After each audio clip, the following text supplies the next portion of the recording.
Hi friends, welcome to my channel study with nature. ఈరోజైతే నేను సామెతలు 6వ అధ్యాయం నుండి సామెతలు 6వ అధ్యాయం నుండి 20వ వచనం అయితే మనం చదువుకుందామండి.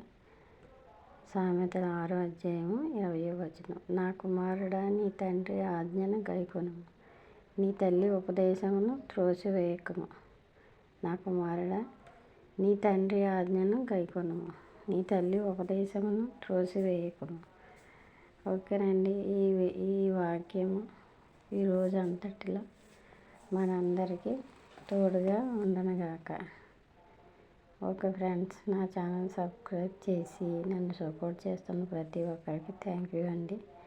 ఈరోజు ఈ వాక్యము మనందరి జీవితాల్లో కూడా ఫలింపజేయునుగాక. ఆమేన్. ప్రైజ్ ది లార్డ్ అండి.